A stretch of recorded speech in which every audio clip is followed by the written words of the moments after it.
ক্ষমতার বড়াই চিরদিন চলে না।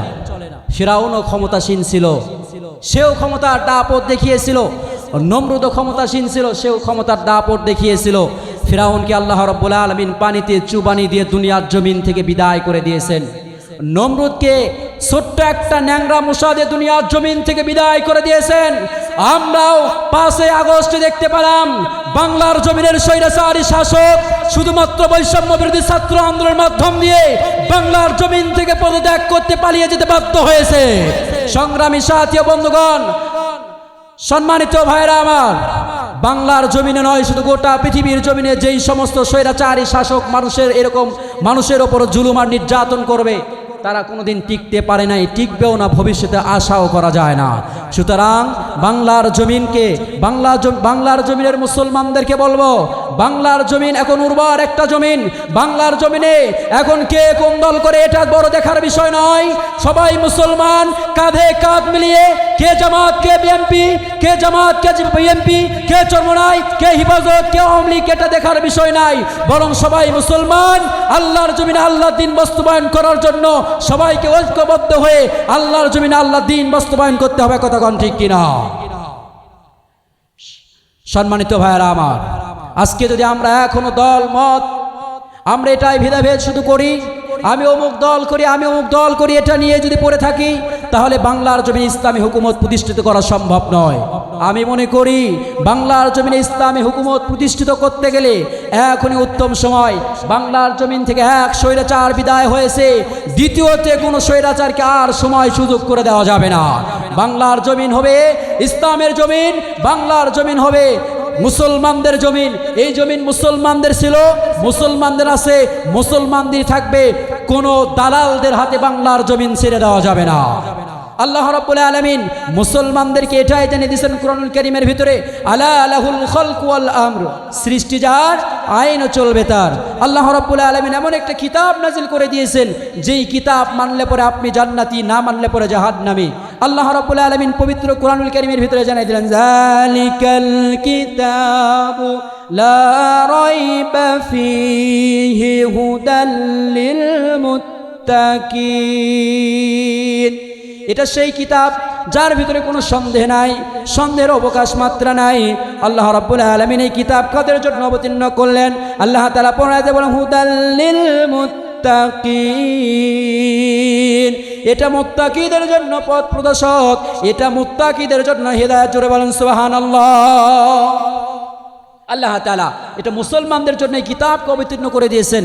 মুসলমানদের জন্য এই কিতাব আল্লাহ তাআলা অবতীর্ণ করেছেন মানুষকে অশান্তির পথ থেকে শান্তির পথে পরিচালিত করার জন্য, মানুষকে আল্লাহ তাআলা অন্ধকারের পথ থেকে আলোর পথে আনার জন্য এই কুরআনুল কারীমকে নাজিল করেছে। জোরে বলেন সুবহানাল্লাহ। আল্লাহ রাব্বুল আলামিন এই কুরআনকে মানুষের জন্য নাজিল করেছেন, মানুষ যেন সঠিক পথে চলতে পারে, অন্ধকারের পথ থেকে আলোর পথে তারা আসতে পারে। সমস্ত মানুষের জন্য আল্লাহ তাআলা হিদায়াত স্বরূপ এই কিতাবকে পাঠিয়ে দিয়েছেন। জোরে বলেন সুবহানাল্লাহ। আল্লাহ রাব্বুল আলামিন এটাই কুরআনুল কারীমের ভিতরে বললেন, যারা এই কিতাবকে মেনে নেবে, যারা এই কিতাব অনুযায়ী চলবে, যারা যে কিতাব অনুযায়ী নিজের জীবন চালাবে, যারা এই কিতাব অনুযায়ী নিজের ব্যক্তিগত জীবন, পারিবারিক জীবন, সামাজিক জীবন, রাষ্ট্রীয় জীবন, অর্থনৈতিক জীবন পরিচালনা করবে, আল্লাহ রাব্বুল আলামিন বলে, ফামান তাবিয়া হুদায়া ফালা খাউফুন আলাইহিম ওয়ালা হুম ইয়াহজানুন।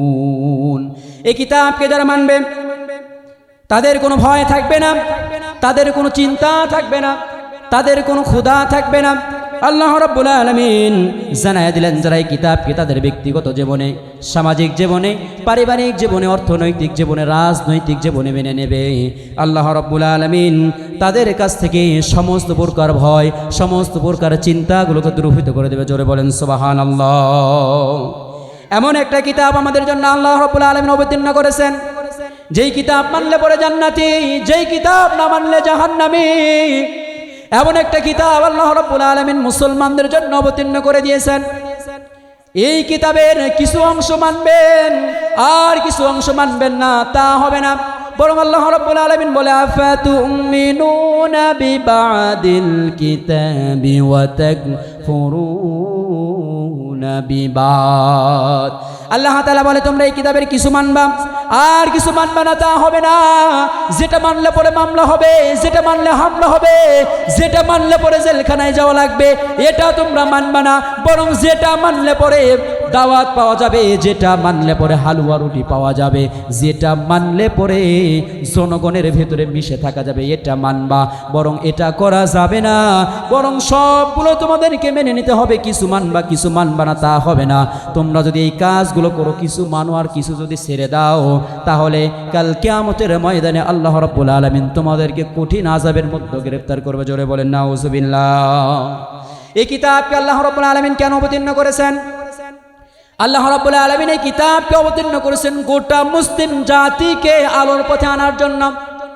আল্লাহ রাব্বুল আলামিন পবিত্র কুরআনুল কারীমের ভিতরে সূরা ইব্রাহিমের ভিতরে জানায়া দিলেন আলিফ লাম রা কিতাবুন আনজালনাহু ইলাইকা লিতুখরিজান নাসা মিনাজ যুলুমাতি ইলান নূর। আল্লাহ রাব্বুল আলামিন সমস্ত মানুষকে অন্ধকারের পথ থেকে আলোর পথে আনার জন্য এই কোরআনকে অবতীর্ণ করেছেন। এই কোরআন এমন একটা যুগে অবতীর্ণ হয়েছে যেই যুগের মানুষগুলো ছিল অত্যন্ত খারাপ, যেই যুগে মানুষগুলো অত্যন্ত খারাপ ছিল, আয়ামে জাহিলিয়াতের যুগে আল্লাহ রাব্বুল আলামিন কোরআনকে অবতীর্ণ করেছে। যেই যুগে জীবন্ত কন্যা সন্তানকে মাটির নিচে পুঁতে রেখতেও তারা দ্বিধাবোধ করতো না, চিন্তা করতো না। এমন একটা খারাপ যুগে, এমন একটা বর্বর যুগে কোরআনুল কারীমকে আল্লাহ রাব্বুল আলামিন অবতীর্ণ করেছেন।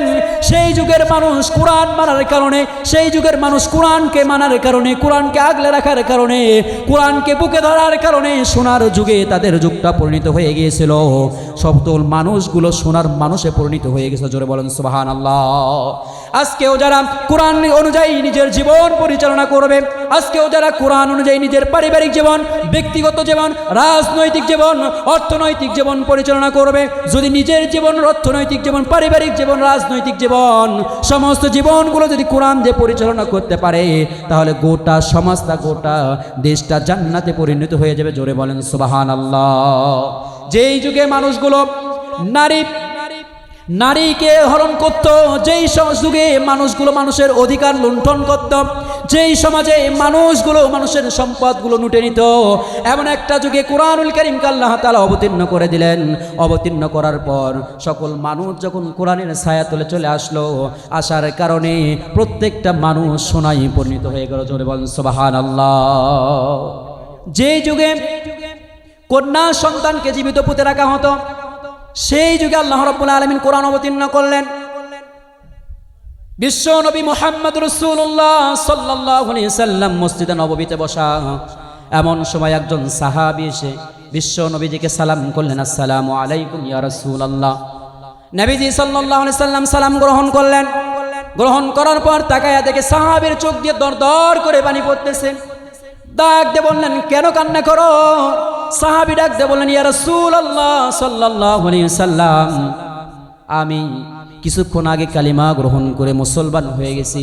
আল্লাহ তাআলা কি আমার জীবনের গুনাহ মাফ করে দিয়েছে? নবীজি সাল্লাল্লাহু আলাইহি সাল্লাম বললেন, কালিমা গ্রহণ করার কারণে আল্লাহ রাব্বুল আলামিন তোমার জীবনের সমস্ত গুনাহকে মাফ করে দিয়েছে।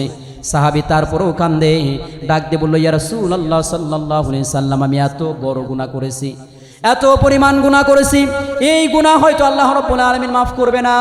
নবীজি সাল্লাল্লাহু আলাইহি সাল্লাম বললেন, কি হয়েছে বলো?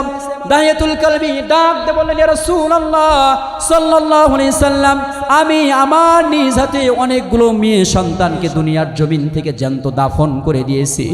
এমনকি আমার নিজের ছয়টা কন্যা সন্তানকেও দুনিয়ার জমিন থেকে বিদায় করে দিয়েছি।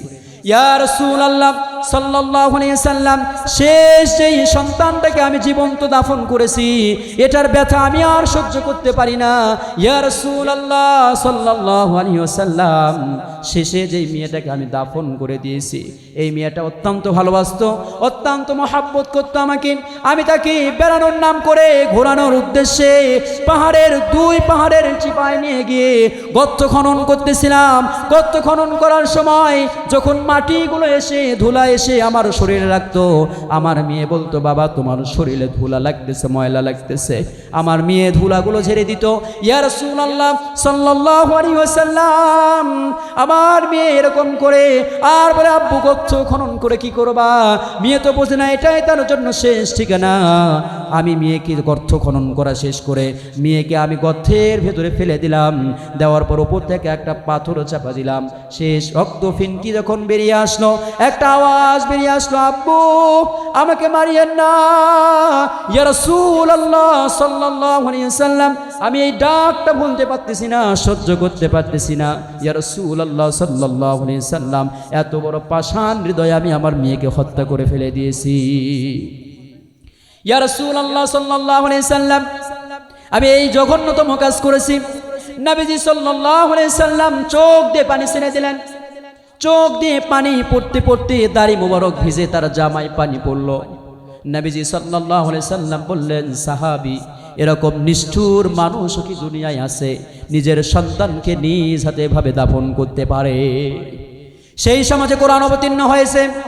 সেই সমাজে কোরআন অবতীর্ণ হওয়ার কারণে সকল নিম্ন শ্রেণীর মানুষগুলো কোরআনের ছায়াতলে আসার কারণে সকল মানুষগুলো সোনায় পরিণত হয়ে গেছে। আজকেও বলা যায়, আজকেও যারা কোরআন থেকে অনেক দূরে বিভিন্ন দলে দলে বিভক্ত হয়ে আছে, তাদের কাছে অনুরোধ করব, আপনারা যারা মুসলমানের দাবি করেন, সকল মুসলমান বলতে একমাত্র আল্লাহর গোলাম। আল্লাহর গোলাম যারা নিজেকে দাবি করবে, আল্লাহর গোলাম দাবি করার কারণে আল্লাহ বলছে, আলা লাহুল খালকু ওয়া আমর, আলা লাহুল খালকু ওয়াল আমর, সৃষ্টি যার আইন চলবে তার, আল্লাহর সৃষ্টি আল্লাহর আইন চলবে। সুতরাং বাংলার জমিনে নয়, গোটা পৃথিবীর জমিনে অন্য কারো আদর্শ নয়, অন্য কারো মত নয়, একমাত্র নবী মুহাম্মদ রাসূলুল্লাহ সাল্লাল্লাহু আলাইহি সাল্লামের আদর্শ বাস্তবায়ন করতে হবে। কথা কোন ঠিক কিনা?